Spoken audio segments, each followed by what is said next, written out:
आणि स्वतःचा राज्य स्थापन करतो समजला. ठीक आहे. हो मुनिवर्य यावर सोपा उपाय सुचवा. राजे यावर सोपा उपाय म्हणजे आपण देवांवर सॉरी करा, त्यांना आपले दास बनवा, तरच आपल्या नावाचा जय जय करू शकतो. मुनिवर्य असं किती लोक यावं. मुनिवर्य तुमचा लागाचा तुझा गोड आवाज हो देवर मंत मुकावड्या झालंच बरं का. या भुवरी या भुवरी हो या भुवरी मंगल करावे सद्गुरु शरणची जावे.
सर्व देव देवतांना सावध करू लागले.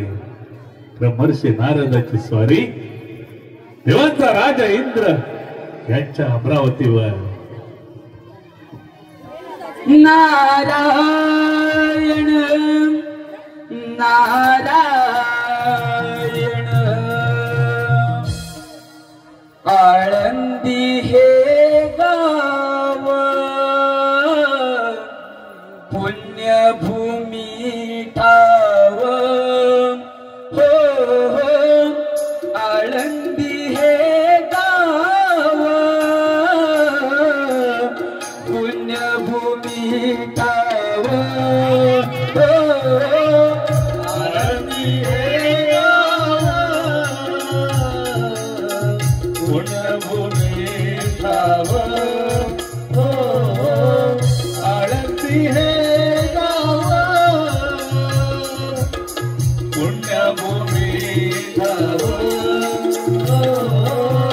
देवताचे नाव सिद्धेश्वर देवताचे नाव सिद्धेश्वर हो देवताचे नाव सिद्धेश्वर देवताचे नाव सिद्धेश्वर हो 84 सिद्धांचा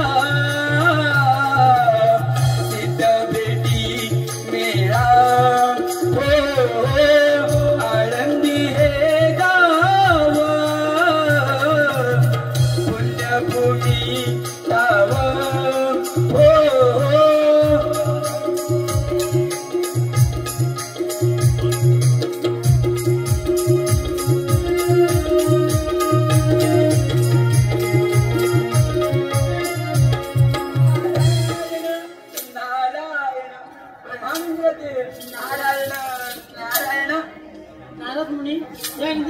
कशी काय येणे केले? प्रभू त्या शेषनागाला त्यांच्या स्थळाचा फार गर्व झालाय प्रभू. आणि प्रभू तो सर्वत्र हातात पेलवते. आणि प्रभू तो तिथवर येत आहे. नारायण नारायण. काय मुनिवर्य, येतो आम्ही त्याचा समाचार. ठीक आहे प्रभू, येतो मी. नारायण.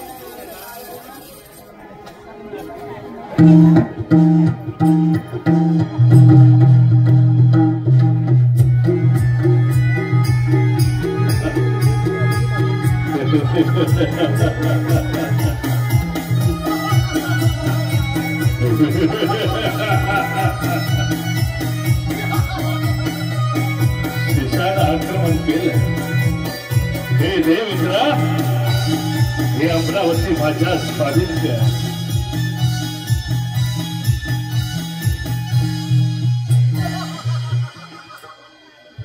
चांगली संधी सावकुणाला सर्व देव एका ठिकाणला पडे असा जरा भागून घेऊन स्वतःचा राग निर्माण करतो. अरे इंद्रदेवा, माझ्या स्वागत कर. अरे का जायतोय? हे ब्रह्मदेवा, तुझी ब्रह्मनगरी माझ्या स्वाधीन कर. अरे निघून जायतोय. हे नागराज, आपण श्री नारायणच्या आसन स्थानात आपला गर्व पाहून आम्हाला आपला खेळ वाटते. एवढी जर जमीन द्यायची तर युद्धाची तयारी करा.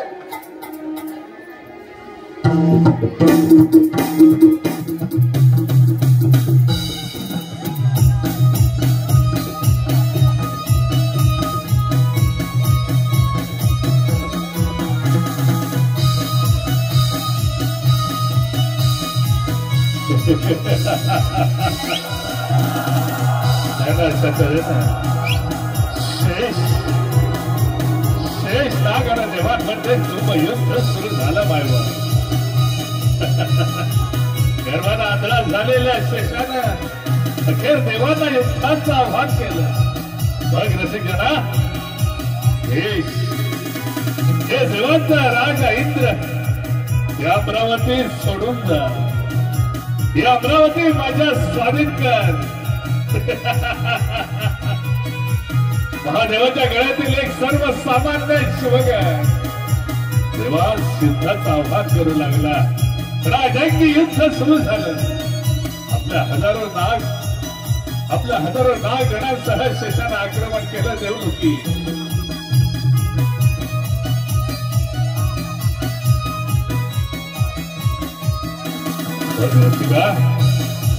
शस्त्रांचा वर्षा होऊ लागला. आपल्या विषानं सर्व देवलोक विषबाई करून सोडलं शेषानं.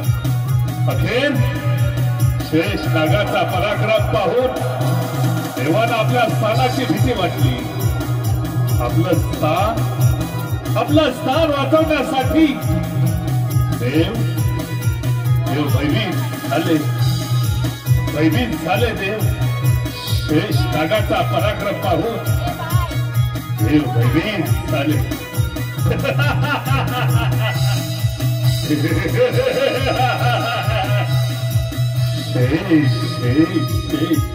घाबरवून गेले, घाबरले ते. वाट दिसेल त्या दिशेनं देव पळू लागले. आपला प्राण मुठीत घेऊन देव पळून गेले युद्धात. मात्र गर्वानं आंधळा झालेला शेष त्याचा आश्चर्य हसताना आनंद लुटत होता. देवाच्या पाठोपाठ शेषानं पुन्हा एका देवांवर आक्रमण करून ठेवलं.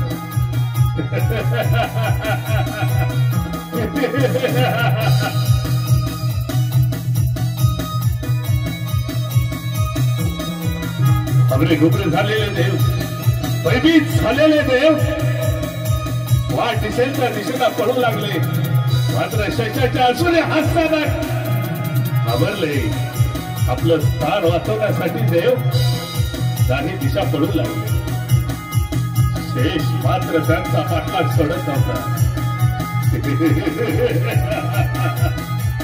त्याच्या मागोमाग शेषानं देव इंद्र आणि ब्रह्मदेव या हैराण करून सोडलं.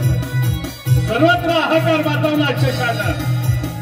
त्या शेषाच्या हसून हसताना देव घाबरून गेले. भयभीत झालेले देव महादेवांचा धावा करू लागले. महादेवांचा धावा करू. देवादिदेव महादेव आपल्या गळ्यातील शेष नागाला त्याच्या स्थानाचा फार मोठा गर्व झालाय. त्याने आम्हा देवांना युद्धात पराभूत केलाय. त्याच्यावर तुम्हीच मार्ग काढा देवा, तुम्हीच मार्ग काढा. ब्रह्मदेव, राजा इंद्र, सर्वप्रथम आपला सर्व देव देवतांना महादेवांचा प्रणाम. माझ्या गळ्यातील स्थानाचा अभिमान झालेला तो शेष, त्याचं गर्वहरण माझ्या हाती नसून आपण गौरीसून शिवनाथ श्री गणेश यांची आराधना करा. तेच यातून योग्य तो मार्ग काढते. हे विधीचे विधान आहे. आपणा सर्वांना पुन्हा एकदा महादेवाचा शिरसाष्टांग प्रणाम. ओ श्री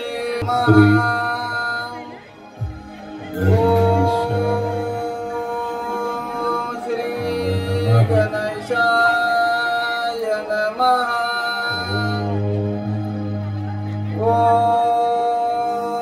श्री गणेशाय नमः.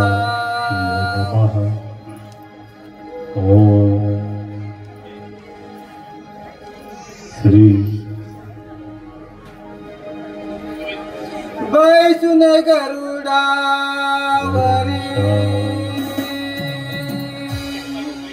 भक्तांचा देवारी. बैसून गरुडावरी भक्तांचा कैवारी. ओटी सिंदुराची शोभे सर्वांगाला. मोतियांच्या माला बांधून मोतियांच्या माला अखंड विश्वाचा नायक, या विश्वाचा निर्माता गरुडावरती आरूढ झाला बाबा. देवाच्या हाकेल जाऊ देणार गणराया. एवढा पितांबर धारण करून गळ्यात मोती यांच्या माळा, हातात स्पर्श झाले माझा बाळ गणेश. किती सुंदर सुबक रूप माझ्या बाप्पाचं. वाहन गरुडावरती आरूढ झाला गणराज. देवांच्या भेटी सेवू लागले. या त्रैलोक्यातला स्वामी, या विश्वाचा निर्माता बाळ गणेश गरुडावरती आरूढ झाले. गरुडावरती आरूढ झाले. पण माय बाप तो सुखकर्ता आहे, दुःखाचा आहे. अखंड विश्वाचा जो स्वामी आहे तो श्री गणेश देवांच्या भेटीस आले. त्याच्या वेळी पृथ्वी तलावरती आपल्या अत्याचार होऊ लागले. त्याच्या वेळी परब्रह्म भगवंताला अवतार घ्यावा लागला बाबा.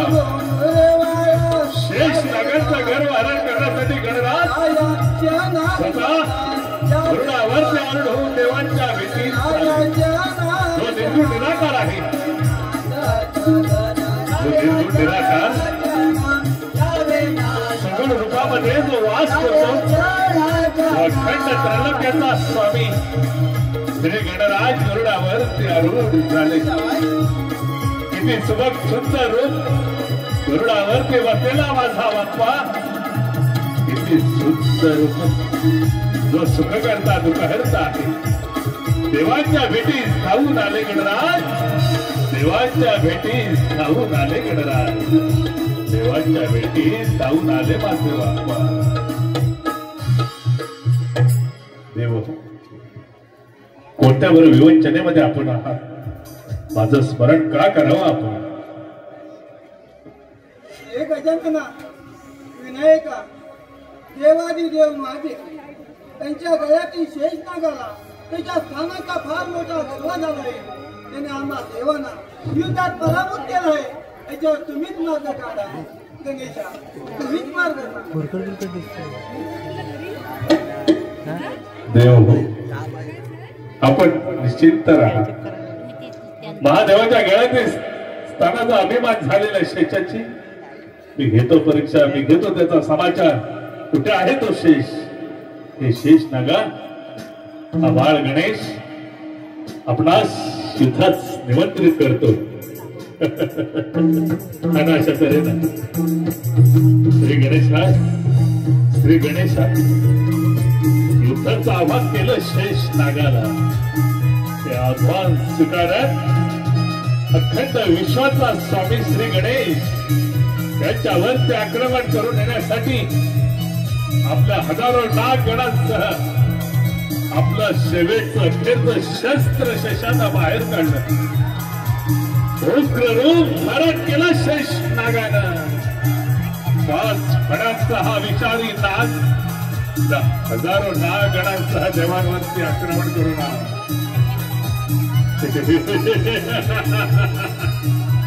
गणरायावरती आक्रमण करण्यासाठी शेष 5 फणांचं उग्र रूप धारण केलं शेष. मग मायबाप रसिका अखंड त्रैलोक्य विषमय करून सोडलं शेष नागानं. गणेश पुराणातील ही शेष शेष शेष शेष शेष 5 फणांचा हा नाग 5 फणांचा हा नाग उग्र रूप धारण केलं शेषानं. गर्वाला आदळा झालेला आहे शेषानं. गणेशास पराभूत करण्यासाठी हर युक्तिवाद 5 फणांचं उग्र रूप धारण केलं शेष नागा. अखंड विश्वाचा स्वामी अखंड विश्वाचा दाता श्री गणराज त्याच्याशी 2 हात करण्यासाठी सज्ज झाला शेष सज्ज झाला. शेष शेष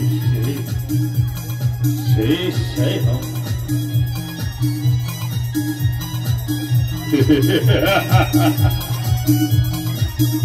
आक्रमण करून आला शेष. गणरायावरती आक्रमण करून आला. पण मायबाप रसिका श्री गणेश आणि शेष नागामध्ये युद्ध सुरू झालं. शेष नागानं अखंड त्रिभुवन विषमय करून सोडला. आपला विषाद हजारो गण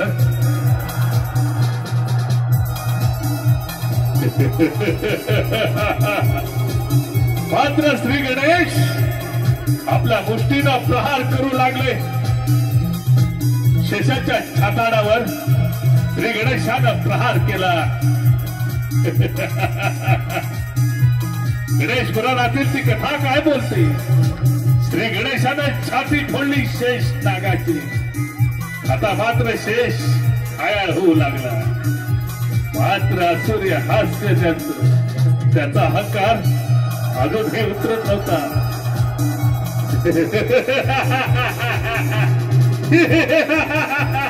मात्र गणेश वारंवार त्याच्यावरती आपल्या मुष्टीनं प्रहार करत होते.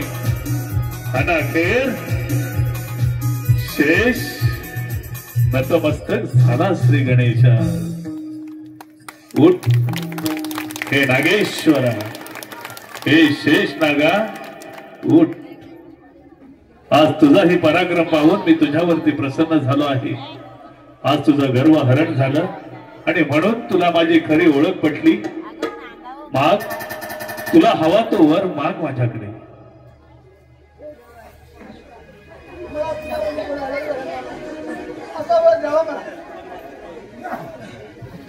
हे नागेश्वरा हे शेष नागा मी तुला असा वर देतो की यापुढे माझे सारे भक्तगण माझ्या समेत तुझी पूजा अर्चा करतील. हे नागेश्वरा हे शेष नागा यापुढे तू या गणेशाच्या उदराभोवती राहा उदराभोवती राहा उदराभोवती राहा. तथास्तु तथास्तु.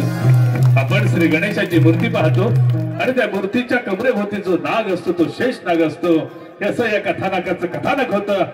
गणेश पुराणातील ही कथा मायबाप रसिका ज्या ज्या गावामध्ये जावं आपल्यासारखा रसिक वर्ग या कलावंताला लाभावा कौतुकाची थाप पाठीवरती मारावी आणि त्यानंतर खऱ्या अर्थानं कला सादर करण्यास एक वेगळं रंग चढावा मायबाप परब्रह्म भगवान श्रीकृष्ण यांचं स्मरण करून माझ्या लाडक्या रसिक वर्गातून आलेलं पारितोषिक आमचे बेश शाबास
सारथी देवा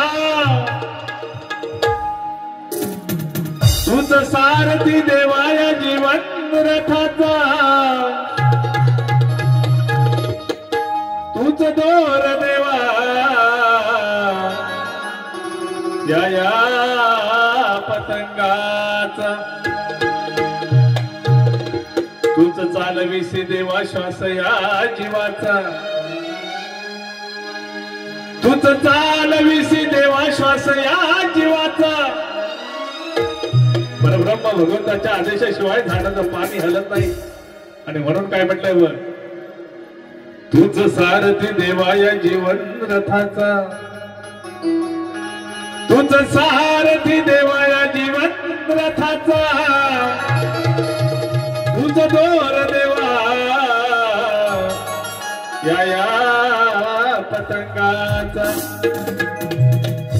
तूच चालविसी देवा श्वास या जीवाचा तूच चालविसी देवा श्वास या जीवाचा आणि तुझं ठाई उगम सारा या कला गुणांचा विद्येचा दाता देवा तू कलेचा मालक विद्येचा दाता देवा तू कलेचा मालक आणि दुःखाचा नाशक देवा हे देवा तू विघ्न विनायक दुःखाचा नाशक देवा विघ्न विनायक आणि सुखाच्या गर देवा देवा तू भक्तांचा सागर हाती घेऊनी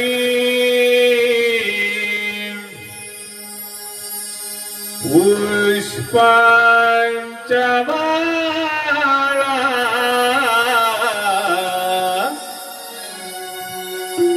उजया गौरी गणेशाला हाती घेऊनी पुष्पांच्या माळा उजया गौरी गणेशाला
साहेबाब रसिक आपल्या समोर उंदराचा जो अभिनय साकारलेला आहे आणि हे वेगवेगळे जे मनोरंजन सादर होत आहेत.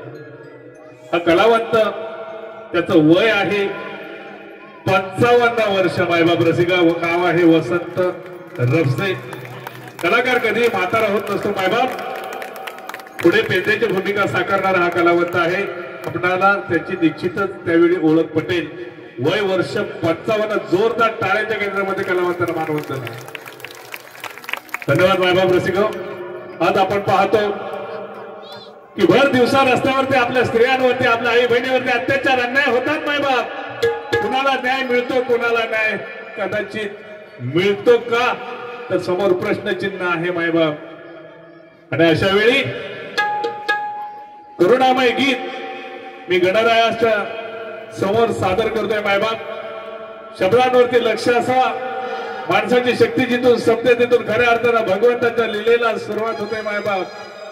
आणि ह्या सर्वातून जर का आपल्याला सुटायचं असेल तर नामस्मरण हा त्याच्यावरील उपाय आहे. मायबाप रसिक संत सांगून गेले की फक्त आता फक्त नामस्मरण करू शकतो मनुष्य. काय म्हटलंय बघ. श्री गणा प्रार्थना तया अर्पितो काव्य सुमन मागणे गची आहे कराया भूवरी भ्रमण. तुझी तहिले करे सारी वागू लागली अविचारी. वाटते का अधर्माची सुरू झाली तुझी वारी. अकल्पित व्हावे बाप्पा तुम्ही यावे घेऊनी अवतार करुण करा.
सुटली कामवासना भारी.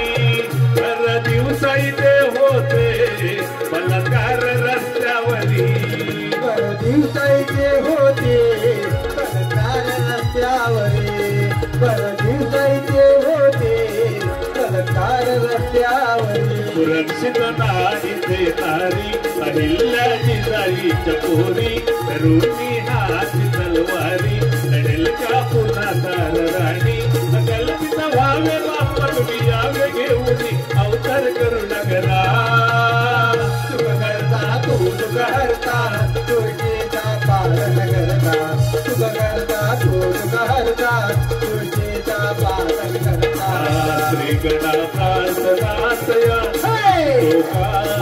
सुमन मागणे कशी आहे कराया भूवरी भ्रमण तुझी तही लेखले सारी वागू लागली अविचारी वाटते का अधर्माची सुरू झाली तुझी वारी कल्पित व्हावे बाप तुम्ही आवे घेऊन अवतार करू नकरा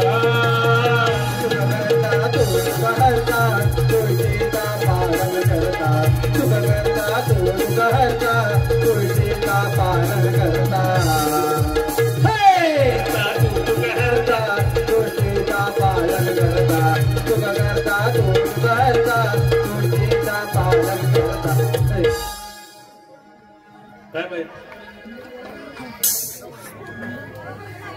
धन्यवाद मायबाप रसिका गणेश पूजन झालेलं आहे आणि रसिका आता